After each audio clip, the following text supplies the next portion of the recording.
हल्कू ने आकर स्त्री से कहा, सहना आया है, लाओ जो रुपए रखे हैं उसे दे दूं, किसी तरह गला तो छूटे।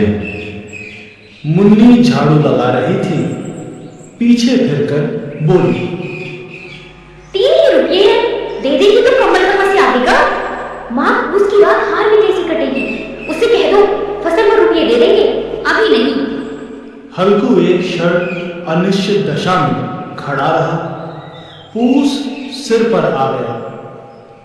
कम्बल के बिना हार में रात को वह किसी तरह नहीं सो सकता, मगर सहना मानेगा नहीं।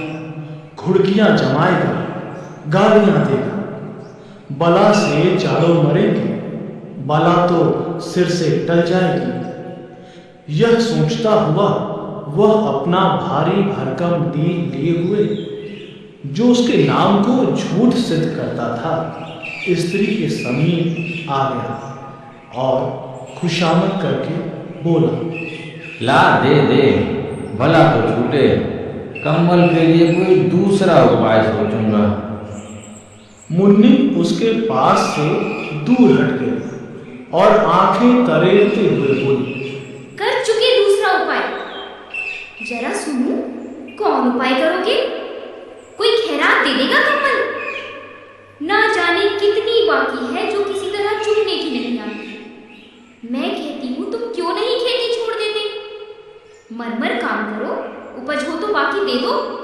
चलो छुट्टी हुई, बाकी चुकाने के लिए ही तो हमारा जन्म हुआ है।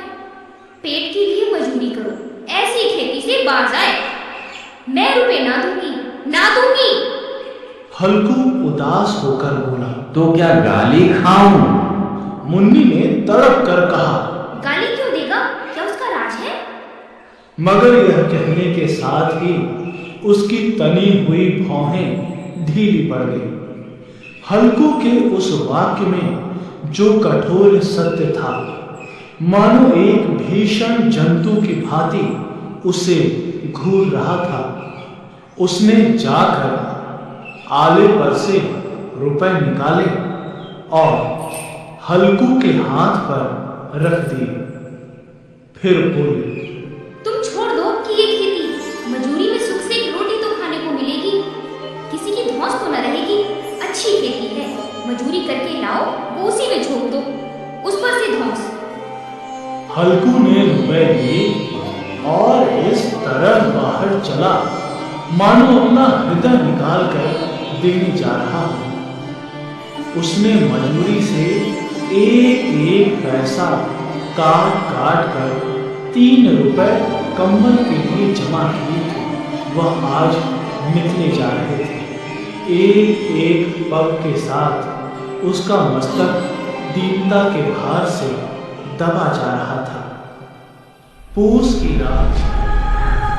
विवेक कुमार श्रीवास्तव के चैनल में आप सभी का स्वागत है। इस वीडियो को देखने के साथ साथ हमारे चैनल को सब्सक्राइब करें और बेल आइकन दबाएं। पूस की रात आकाश में तारे ठिठुरते हुए मालूम होते थे। हल्कू अपने खेत के किनारे ऊख के पत्तों की एक छतरी के नीचे बांस के खटोले पर अपनी पुरानी गाढ़े की चादर ओढ़े कांप रहा था। खाट के नीचे उसका संगी कुत्ता जबरा पेट में मुंह डाले सर्दी से कूं कूं कर रहा था। 2 में से एक को भी नींद ना आती थी। हल्कू ने घुटनियों को गर्दन में चिपकाए हुए कहा, क्यों जबरा, जाना लगता है? कहता तो था घर में पुआल पर लेट रहे, तो यहाँ क्या लेने आई थे? अब खाओ ठंड, मैं क्या करूं? जानते थे यहाँ हलवा पूरी खाने आ रहा हूँ, दौड़े दौड़े आगे आगे चले आए। अब रो नानी के नाम। जबरा ने पड़े पड़े दुम हिलाई और अपनी कूं कूं को दीर्घ बनाता हुआ एक बार जमाई लेकर चुप हो गया। उसकी श्वास बुद्धि ने शायद ताड़ दिया। स्वामी को मेरी कूं कूं से नींद नहीं आ रही है। हल्कू ने हाथ निकालकर जबरा की ठंडी पीठ सहलाते हुए कहा, कल से मत आना मेरे साथ, नहीं तो ठंडे हो जाओगे। यह पछुआ न जाने कहाँ से बर्फ लिए आ रही है। उठूं, फिर एक चीलम भरूं, किसी तरह रात तो कटे। 8 चीलम तो पी चुका, यह खेती का मजा है।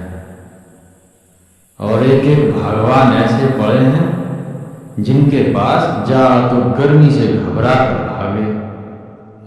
मोटे मोटे गद्दे, लिहाफ, कम्बल, मजाल है कि जाड़े का गुजर हो जाए।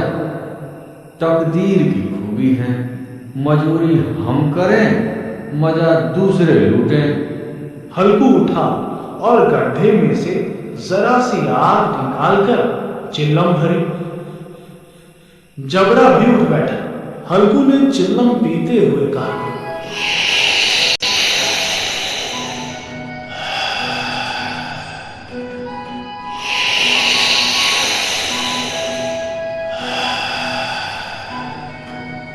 पिएगा चिलम? जाड़ा तो क्या जाता है, जरा मन भर जाता है। जबरा ने उसके मुंह की ओर प्रेम से छलकती हुई आंखों से देखा। आज और जाड़ा खा ले, कल से मैं यहाँ पुआल बिछा दूंगा, उसी में घुसकर बैठना, तब जाड़ा न लगेगा। चिल्लम पीकर हल्कू फिर लेटा और निश्चय करके लेटा कि चाहे कुछ हो अब की सो जाऊंगा। पर एक ही क्षण में उसके हृदय में कंपन होने लगी। कभी इस करवट लेटता, कभी उस करवट, पर जाड़ा किसी पिशाच की भांति उसकी छाती को दबाए हुए था। जब किसी तरह न रहा गया तो उसने जबरा को धीरे से उठाया और उसके सिर को थपथपाकर उसे अपनी गोद में सुला लिया। कुत्ते की देह से जाने कैसी दुर्गंध आ रही थी, पर वह उसे अपनी गोद में चिपटाए हुए ऐसे सुख का अनुभव कर रहा था जो इधर महीनों में उसे न मिला था। जबरा शायद समझ रहा था कि स्वर्ग यही है, और हल्कू की पवित्र आत्मा में तो उस कुत्ते के प्रति घृणा की गंध तक न थी। अपने किसी अभिन्न मित्र या भाई को भी वह इतनी ही तत्परता से गले लगाता। वह अपनी दीनता से आहत न था जिसने आज उसे इस दशा को पहुंचा दिया। नहीं, इस अनोखी मैत्री ने जैसे उसकी आत्मा के सब द्वार खोल दिए थे और उसका एक एक अणु प्रकाश से चमक रहा था। सहसा जबरा ने किसी जानवर की आहट पाई। इस विशेष आत्मीयता ने उसमें एक नई स्फूर्ति पैदा कर दी थी। जो हवा के ठंडे झोंकों को तुच्छ समझती थी, वह छटपटा कर उठा और छतरी के बाहर आकर भूखने लगा। हल्कू ने उसे कई बार चुमकार कर बुलाया, पर वह उसके पास न आया। हार में चारों तरफ दौड़ दौड़ कर ढूंढता रहा। एक क्षण के लिए आ भी जाता तो तुरंत फिर दौड़ता। कर्तव्य उसके हृदय में अरमान की भांति उछल रहा था। 1 घंटा और गुजर गया। रात ने शीत को हवा से धधकाना शुरू किया। हल्कू उठ बैठा और दोनों घुटनों को छाती से मिलाकर सिर को उसमें छिपा लिया। फिर भी ठंड कम न हुई। ऐसा जान पड़ता था सारा रक्त जम गया है, धमनियों में रक्त की जगह हिम बह रहा है। उसने झुककर आकाश की ओर देखा। अभी कितनी रात बाकी है। सप्तर्षि अभी आकाश में आधे भी नहीं चढ़े। ऊपर आ जाएंगे तब कहीं सवेरा होगा। अभी पहर भर से ऊपर रात है। हल्कू के खेत से कोई 1 गोली के टप्पे पर आमों का बाग था। पतझड़ शुरू हो गई थी। बाग में पत्तियों का ढेर लगा हुआ था। हल्कू ने सोचा चलकर पत्तियां बटोरूं और उन्हें जलाकर खूब तापूं। रात को कोई मुझे पत्तियां बटोरते देखे तो समझे कोई भूत है, कौन जाने कोई जानवर ही छिपा बैठा हो। मगर अब तो बैठे नहीं रहा जाता। उसने पास के अरहर के खेत में जाकर कई पौधे उखाड़ लिए और उनका एक झाड़ू बनाकर हाथ में सुलगाता हुआ उपला लिए बगीचे की तरफ चला। जबरा ने उसे आते देखा तो पास आया और दुम हिलाने लगा। हल्कू ने कहा, अब तो नहीं रहा जाता जबरू, चलो बगीचे में पत्तियां करता कांटे हो जाएंगे तो फिर आप सोएंगे, अभी तो रात बहुत है। जबरा ने कूं करके सहमति प्रकट की और आगे आगे बगीचे की ओर चला। बगीचे में खूब अंधेरा छाया हुआ था और अंधकार में निर्दय पवन पत्तियों को कुचलता हुआ चला जाता था। वृक्षों से ओस की बूंदें टप टप नीचे टपक रही थी। एकाएक एक झोंका मेहंदी के फूलों की खुशबू लिए हुए आया। हल्कू ने कहा, कैसी अच्छी महक आई जबरू, तुम्हारी नाक में भी सुगंध आ रही है। जबरा को कहीं जमीन पर एक हड्डी पड़ी मिल गई थी, उसे चिचोड़ रहा था। हल्कू ने आग जमीन पर रख दी और पत्तियां बटोरने लगा। जरा देर में पत्तियों का पहाड़ खड़ा कर रहा था। इसी अलाव में वह ठंड को जलाकर भस्म कर देगा। थोड़ी देर में अलाव जल उठा। उसकी लौ ऊपर वाले वृक्ष के पत्तियों को छू छू कर भागने लगी। उस स्थिर प्रकाश में बगीचों के विशाल वृक्ष ऐसे मालूम होते थे मानो उस अथाह अंधकार को अपने सिरों पर संभाले हुए हों। अंधकार के उस अनंत सागर में यह प्रकाश एक नौका के समान हिलता मचलता हुआ जान पड़ता था। हल्कू अलाव के सामने बैठा आग ताप रहा था। एक क्षण में उसने दोहर उतार कर बगल में दबा ली और दोनों पांव फैला दिए मानो ठंड को ललकार रहा। तेरे जी में जो आए सो कर। ठंड की असीम शक्ति पर विजय पाकर वह विजय गर्व को हृदय में छिपा ना सकता था। क्यों जब्बर, अब ठंड नहीं लग रही है?